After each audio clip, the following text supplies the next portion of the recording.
Hey guys, today's video I'll be doing another 2021 Atlantic hurricane season forecast update. The University of Arizona and North Carolina State University have released their 2022 Atlantic hurricane season forecast. As long as Force 13, I know Force 13, by the way, they're not an official source for like hurricane season forecast in general, but I'm sure like everyone watching this channel, or at least most people who watch my channel, you guys know of Force 13. I'll show their 2022 Atlantic hurricane season forecast as well. They're also forecasting a pretty above average forecast for this year's hurricane season. The University of Arizona, for some reason, I'm not quite sure what does it say. I think it does. It says on April. So, University of Arizona issued a seasonal prediction for a slightly above average hurricane season with 14 named storms, 7 hurricanes, 3 major hurricanes, and an ACE index of 129 units. So it's really they're forecasting a slightly above average hurricane season just based on the ACE index.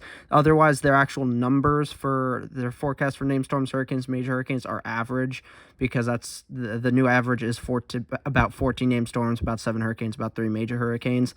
Though North Carolina State University, who issued their first prediction for the season on April 20th, just 4 days ago, called for an above-average season with 17 to 21 named storms, 7 to 9 hurricanes, and 3 to 5 major hurricanes, which does go along with pretty much all of the other already released 2022 Atlantic hurricane season forecast from the Weather Channel, Colorado State University, and Tropical Storm Risk. Now, Force 13's forecast that they released just the other day, they're calling for 22 named storms, 8 hurricanes, and 5 major hurricanes. So with total tropical storms or named storms, they're forecasting us to go into the first name of the new auxiliary list that replaced the Greek alphabet once the 2020 Atlantic hurricane season happened, and we got 30 named storms out of that season. So that's very, very concerning. And my first official hurricane season forecast will come out around mid-May at some point. I'll figure out when. But my forecast will likely go along pretty well with these forecasts that have already been released. Now, the reasons for this in particular, we're in a La Niña. We all already know this. The new update for whether La Niña will continue, or whether neutral or El Nino will take over. The new April forecast for that has just come out within the last week or so. Week and a half. We're still currently in a La Niña, and La Niña is favored to continue into the Northern Hemisphere summer, 59% chance during June through August 2022, with a 50 to 55% chance of a La Niña thereafter. And you can see that the chance for La Niña have significantly risen above neutral or El Nino. Doesn't look likely that El Nino will happen at all at this point anymore. But La Niña does stay generally around a 50% chance or higher through November through January of next year. Of this forecast, which is very concerning because La Niña is known to enhance hurricane activity in the Atlantic. And you can see from the forecast model guidance generally, that it's forecast to stay within La Niña territory for the pink line is the statistical average, and then there's the two from the CPC and DYN average. CPC, it's CPC really is the forecast shows generally will stay in a La Niña pretty much through likely October, November or so, and then maybe we'll jump into neutral again. But we'll see, but it does look likely that we will stay in a La Niña for this year's hurricane season, enhancing the hurricane activity once again. So looks like we will probably see our 7th consecutive above average Atlantic hurricane season in a row, dating back to 2016. Now, the current look at the Niño regions, here's the 3.4 region. It's currently cooling, and it's currently at negative 0.853 degrees Celsius, so we are definitely in La Niña territory there. The Niño 3 region is also in La Niña territory at negative 0.807 degrees Celsius and cooling.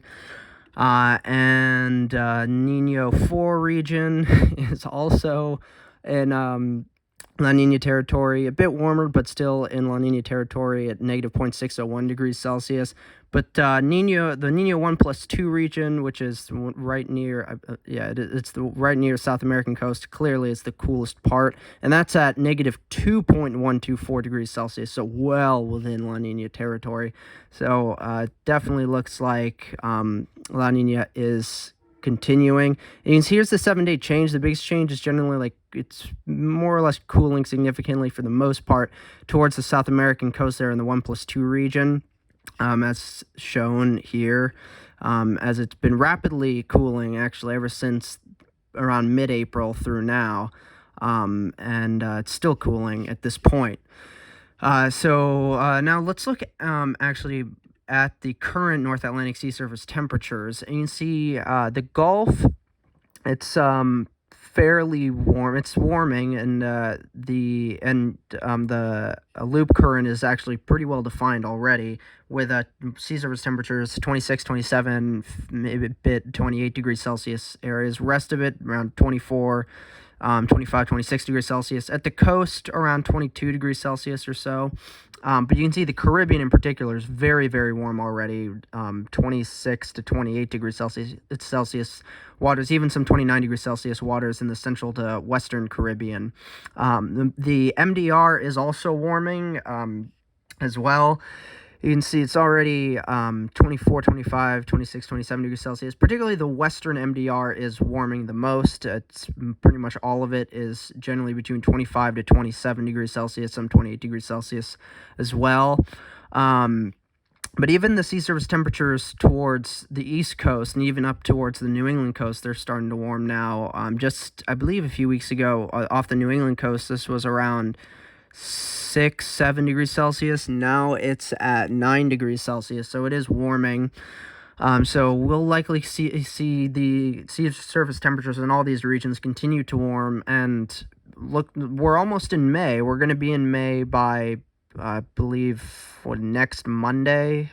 So May, statistically speaking, the past 6 years, 6 seasons, we've had a named storm formed before June 1st, particularly in May. In 2019, though, I believe Anna formed in April. So looks like we